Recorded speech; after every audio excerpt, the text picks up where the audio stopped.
അച്ഛൻ്റെ പേര്. ഇത് ഒരുപാട് എസ്പെഷ്യലി നമ്മുടെ മലയാളീസ് ചെയ്യുന്ന ഒരു വളരെ ഒരു തെറ്റായ കാര്യമാണ്. നമ്മൾ മടിയന്മാരാക്കിക്കൊണ്ടിരിക്കുകയാണ്.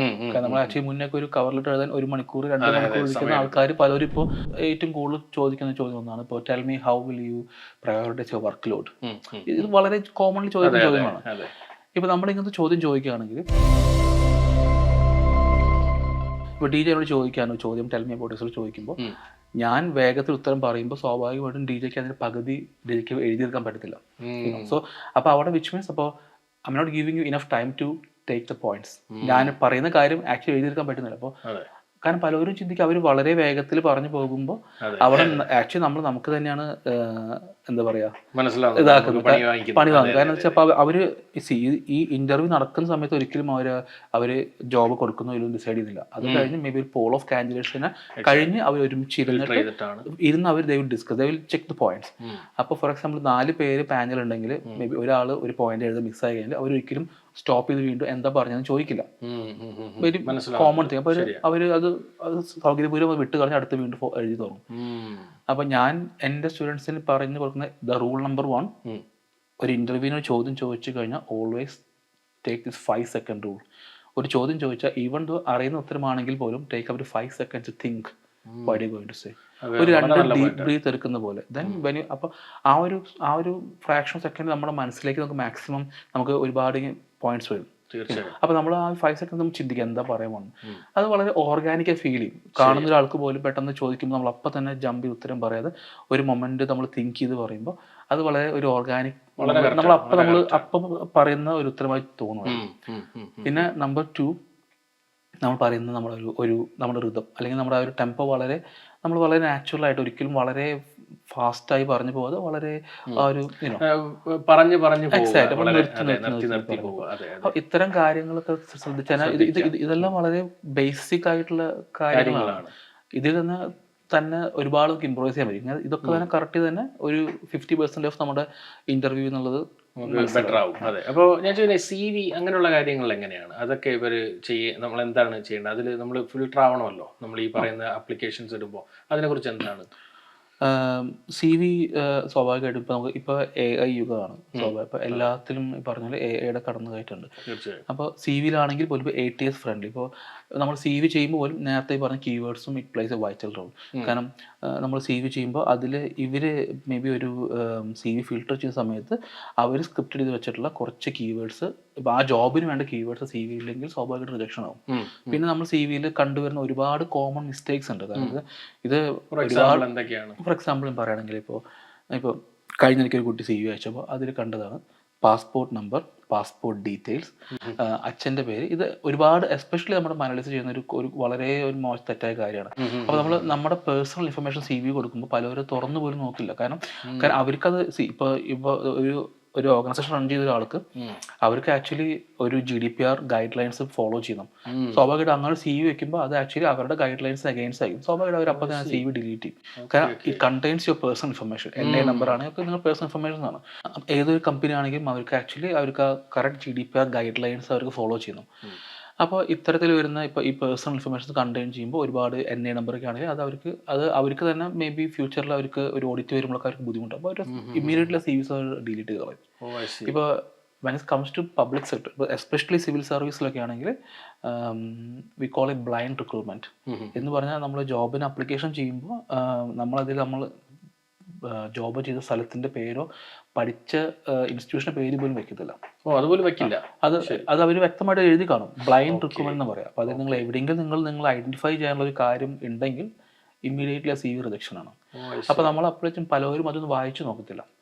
ഇനി when it comes to AI, ഇപ്പോൾ നമ്മൾ CV ഫിൽട്ടർ ചെയ്യുമ്പോഴും ഇപ്പോൾ ഞാൻ ഫസ്റ്റ് കാര്യം കീവേഡ്സ് പറഞ്ഞു, അതേപോലെ ഈക്വലി ഇമ്പോർട്ടൻ്റ് ആണ് ATS ഫ്രണ്ട്ലി CV എന്ന് പറഞ്ഞാൽ അത് വേറെ ടോപ്പിക്കാണ്. ATS ഫ്രണ്ട്ലി പറഞ്ഞാൽ ആ CV-യുടെ നമ്മൾ ഉപയോഗിക്കുന്ന ഫ്രെയിം ആണെങ്കിലും എങ്ങനെ നമ്മൾ എത്ര പേജ് വേണം ഒക്കെ ആൾക്കാർ പറയും.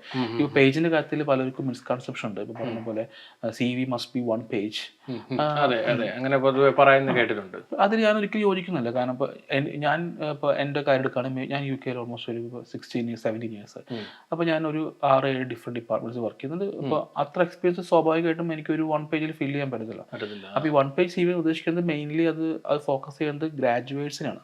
അപ്പോൾ ഗ്രാജുവേറ്റ്സ് പറയുമ്പോൾ നമ്മുടെ നമ്മുടെ നാട്ടിൽ നിന്ന് കുട്ടികളെ ഒരിക്കലുമായി കമ്പയർ ചെയ്യാൻ പറ്റില്ല. കാരണം പലരും ആക്ച്വലി അവർ ഓൾറെഡി നാട്ടിൽ വർക്ക് എക്സ്പീരിയൻസ് ഉള്ള ആൾക്കാർ UK വരുന്നത്. ശരിയാണ് ശരിയാണ് ഇപ്പം അതേപോലെ തന്നെ ഒരിക്കലും ഇവിടുത്തെ ഗ്രാജുവേറ്റ്സിനും അവരെയും കമ്പയർ ചെയ്യാൻ പറ്റത്തില്ല. കാരണം ഇവിടുത്തെ ആൾക്കാർ ഇവിടുത്തെ ശൈലിയിൽ എന്താ പറയുക, ഒരു എലോട്സ് കഴിഞ്ഞാൽ അവർ വർക്ക് എക്സ്പീരിയൻസിന് പോയി, അത് കഴിഞ്ഞ് ഗ്രാജുവേഷന് പോയി. അപ്പോൾ അവർക്ക് 1 page CV should be enough. അപ്പോൾ അവർ നോക്കുന്നത്, അവർ ടാർഗറ്റ് ചെയ്യുന്ന ജോബ് എന്ന് പറയുന്നതും അത്തരത്തിലുള്ള ജോബുകളാണ്. ഫോർ എക്സാമ്പിൾ അപ്രന്റീസ്ഷിപ്പ് ജോബ്സ് ആയിരിക്കും, അതുപോലെ ഇന്റേൺഷിപ്സ് ഉണ്ട്. അപ്പോൾ അത്തരം ജോബുകൾക്ക് that 1 page CV should be enough. പക്ഷേ ഇപ്പം ഇവിടെ പഠിക്കാൻ വന്ന കുട്ടികൾ, ഇന്റർനാഷണൽ സ്റ്റുഡൻസിന് പറയുകയാണെങ്കിൽ അവരെ ഈ കാറ്റഗറിയിൽ അവർക്ക് പെടുത്താൻ പറ്റത്തില്ല. കാരണം അപ്രന്റീസ്ഷിപ്സിന് അവർക്ക് മേ ബി എലിജിബിൾ ആവത്തില്ല. കാരണം ഫണ്ടിങ് ഇതുള്ളത്. ഇന്റേൺഷിപ്പിനാണെങ്കിൽ മേ പല ആൾക്കാരും ഇന്റേൺഷിപ്പ് എടുക്കില്ല. അപ്പോൾ ഈ 1 page CV വെച്ച് പോകുമ്പോൾ അത് മേ ബി മനസ്സിലാവുന്നുണ്ട്, പണി കിട്ടും. അല്ല, അപ്പോൾ ഞാൻ ചോദിക്കാൻ വന്നത്, ഇപ്പം AI എന്ന് പറയുന്ന ടൂൾ ഇപ്പം സത്യം പറഞ്ഞാൽ ബെനിഫിഷ്യൽ അല്ലേ? കാരണം നമുക്ക് പലതും ഇൻഫർമേഷൻ അന്ന് തന്നെ കിട്ടുന്നു, എടുത്ത് ഇതിലോട്ടും കിട്ടി കഴിഞ്ഞാൽ ഇപ്പോൾ കവർ ലെറ്റേഴ്സ് പല കാര്യങ്ങൾക്ക് ഉപയോഗിക്കാമല്ലോ. അതിനെക്കുറിച്ച് എന്താണ് അഭിപ്രായം? AI ബെനിഫിഷ്യലാണ് at certain level. For example ഇപ്പോൾ നമ്മൾ കവർ ലെറ്ററിൻ്റെ കാര്യം പറഞ്ഞു. ഇപ്പം NHS, council jobs, public sector, civil service, ഈ എല്ലാ മേഖലകളിലും നമ്മൾ എല്ലാവരും ചെയ്യുന്ന കാര്യം AI ഉപയോഗിച്ചിട്ട് വളരെ 1000 വേർഡ്സും 2000 വേർഡ്സും കവർ ലെറ്റർ എഴുതും. പക്ഷേ ഇങ്ങനെ എഴുതി വയ്ക്കുമ്പോൾ ഇതിൽ അവർ ഏറ്റവും താഴെ വ്യക്തമായിട്ട് എഴുതിയിട്ടുണ്ട്, നിങ്ങൾ AI യൂസ് ചെയ്ത് കഴിഞ്ഞാൽ ഡെഫിനറ്റ്ലി അത് അവർക്ക് AI ഡിക്റ്റേറ്റേഴ്സ് ഉണ്ട്. AI ഉപയോഗിച്ച് നമ്മൾ എഴുതുന്ന ChatGPT പോലത്തെ ബോട്ട്സ് ഉപയോഗിച്ച് എഴുതുന്ന അതേ സാധനം അപ്പുറത്ത് ഡിക്റ്റേറ്റ് ചെയ്യാൻ അവരുടെ കയ്യിൽ ദേഹമാണ് tools. So AI content certain personal above കാണുമ്പോൾ ആ CV ഇമ്മീഡിയറ്റ്ലി റിജക്ട് ചെയ്യും അല്ലേ? അപ്പോൾ പലരും ഇപ്പോൾ AI, ഞാനെപ്പോഴും പ്രിഫർ AI ഉപയോഗിക്കുന്നതും തെറ്റില്ല, പക്ഷേ അതിനെക്കാട്ടും മേ ബി ഗ്രാമർലി പോലത്തെ ഒരുപാട് നമുക്ക് ആക്ച്വലി നമ്മുടെ ഓൺ ലാംഗ്വേജിൽ എഴുതിയിട്ട് വി ക്യാൻ ആക്ച്വലി ഇംപ്രൂവ് ചെയ്യുക. അതാണ് എപ്പോഴും നല്ലൊരു കാര്യം. തീർച്ചയായിട്ടും നല്ലൊരു സജഷനാണ്. അപ്പോൾ നമ്മുടെ AI, കാരണം സത്യം പറഞ്ഞാൽ AI നമ്മൾ മടിയന്മാരാക്കിക്കൊണ്ടിരിക്കുകയാണ്. കാരണം നമ്മൾ ആക്ച്വലി മുന്നേക്ക് ഒരു കവർ ലെറ്റർ എഴുതാൻ 1 മണിക്കൂർ 2 മണിക്കൂർ ഇരിക്കുന്ന ആൾക്കാർ പലരും ഇപ്പോൾ ഒരു 5 മിനിറ്റിൽ അല്ലെങ്കിൽ 3 മിനിറ്റിൽ കവർ ലെറ്റർ ആയി. പലരും വായിച്ചു പോലും നോക്കില്ല. അപ്പോൾ അതുകൊണ്ടാണ് ആക്ച്വലി. അപ്പോൾ ഒരാൾക്ക് പിന്നെ AI ഉപയോഗിക്കുന്ന സർട്ടൻ അവരുടെ പാറ്റേൺ ഉണ്ടായിരിക്കും. ഫോർ എക്സാമ്പിൾ അവർ ഉപയോഗിക്കുന്ന നമ്മൾ ഒരുപാട് യൂണിക് ആയിട്ടുള്ള വേർഡ്സ് അവർ ഉപയോഗിക്കുന്നത് AI. ആ ഫോമാറ്റ് ഇപ്പോൾ ഒരു ഈസിലി മനസ്സിലാവും. ഇപ്പൊ നമ്മൾ ഒരു 50ഓളം അല്ലെങ്കിൽ 100ഓളം ഒരു അപ്ലിക്കേഷൻസ് വരുമ്പോൾ അത് ഇവർക്ക് വായിക്കുമ്പോൾ ഇവർക്ക് മനസ്സിലാവും, എസ്പെഷ്യലി മനസ്സിലായി AI ഉള്ളത്. അപ്പോൾ ഞാൻ ചോദിക്കാൻ വന്നത്, ഇപ്പം പലരും പറയുന്ന ഒരു പ്രധാന പ്രശ്നമാണ്, അതായത് എത്ര തന്നെ നമ്മൾ ശ്രമിച്ചാലും ഒരു ഇന്റർവ്യൂ പോലും വരുന്നില്ല എന്ന് പറയുന്നത്. അപ്പോൾ ഇതൊരു ടൈം കൺസ്യൂമിങ് പ്രോസസ് അല്ലേ ശരിക്കും? അതിനെക്കുറിച്ച് എന്താണ്? 100%. ഈ എത്ര പോലും ശ്രമിച്ചാൽ എന്നുള്ളത് is a number game to be honest. കാരണം പല ആൾക്കാരും ഈ ശ്രമിക്കുക എന്ന് പറഞ്ഞാൽ അവർ ആക്ച്വലി ഇപ്പോൾ നേരത്തെ പറഞ്ഞ പോലെ തന്നെ ഇവർ അപ്ലിക്കേഷൻ ചെയ്യുന്ന കാര്യം എടുത്താൽ പോലും ഇപ്പോൾ NHSലൊക്കെ വരികയാണെങ്കിൽ സ്വാഭാവികമായിട്ടും എൻ്റെ അടുത്ത് വരുന്ന കുട്ടികളെല്ലാവരും, പിന്നെ ഞാൻ ആക്ച്വലി ഫോക്കസ് ചെയ്യുന്ന നമ്പേഴ്സിലാണ്. സോ നമ്മൾ മിനിമം ഒരു 100+ ജോബ്സിന് അപ്ലിക്കേഷൻ ചെയ്യുമ്പോഴായിരിക്കും start slowly getting interview calls. Minimum 100 application ചെയ്യുമ്പോൾ നമുക്ക് ഇന്റർവ്യൂ കോഴ്സ് വന്നു തുടങ്ങും.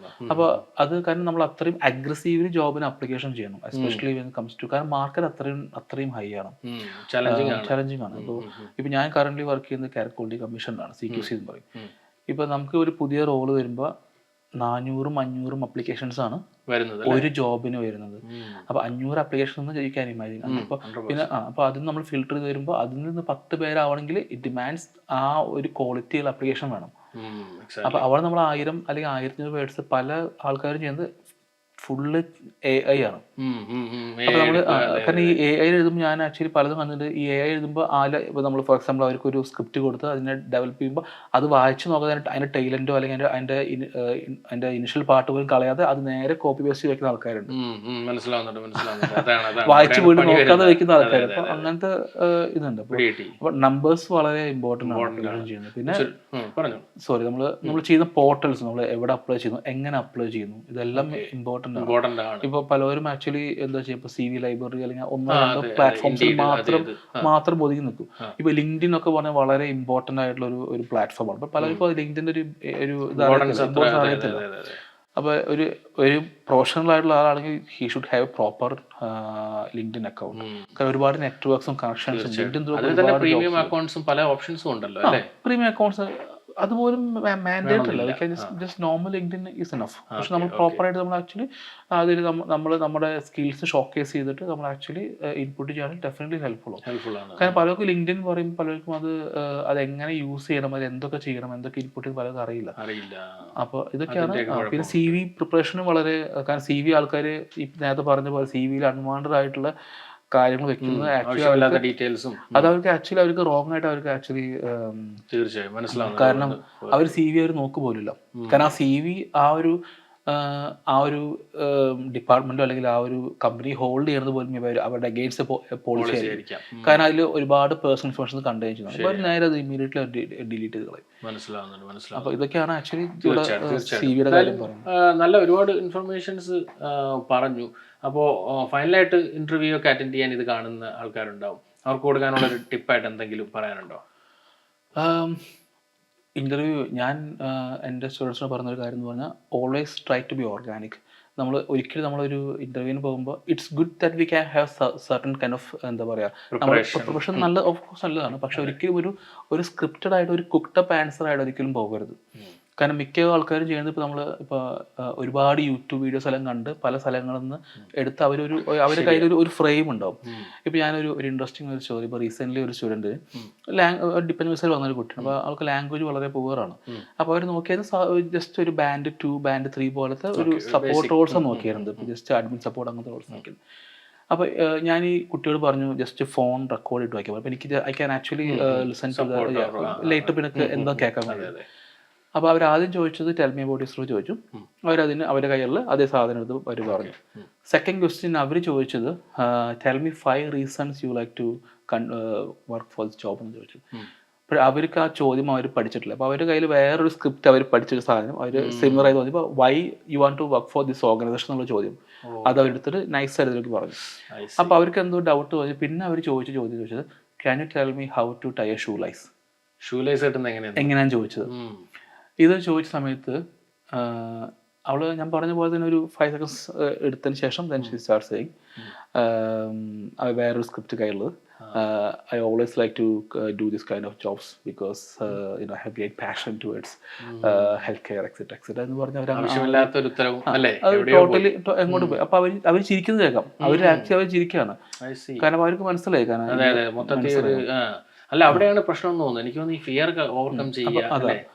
അപ്പൊ അത് പിന്നെ അതേപോലെ തന്നെ ഇപ്പോൾ ഇനി വെൻ കംസ് ടു ഇത് ഇപ്പൊ ഞാൻ പറഞ്ഞ ലാംഗ്വേജ് വളരെ കുറവുള്ള ആൾക്കാരാണ്. അപ്പോൾ ഒരു ലാംഗ്വേജ് ഒരു പ്രശ്നമില്ലാത്ത ആൾക്കാരാണെങ്കിൽ ഇന്റർവ്യൂവിന് മുമ്പ് വേറൊരു മോസ്റ്റ് ഇമ്പോർട്ടൻറ്റ് ടിപ്പ് എന്ന് പറഞ്ഞു കഴിഞ്ഞാൽ ഇപ്പോൾ ഒരു ചോദ്യം കേട്ട് കഴിഞ്ഞാൽ ഇപ്പം നമ്മൾ നേരത്തെ പറഞ്ഞ പോലെ ഇപ്പോൾ ഏറ്റവും കൂടുതൽ ചോദിക്കുന്ന ചോദ്യം ഒന്നാണ് ഇപ്പോൾ tell me how will you prioritize your work load. ഇത് വളരെ കോമൺലി ചോദിക്കുന്ന ചോദ്യമാണ്. ഇപ്പോൾ നമ്മൾ ഇങ്ങനത്തെ ചോദ്യം ചോദിക്കുകയാണെങ്കിൽ സ്വാഭാവികമായിട്ട് നമ്മൾ ആദ്യം ചെയ്യേണ്ടത് വി അക്നോളജ് ദ ക്വസ്റ്റ്യൻ.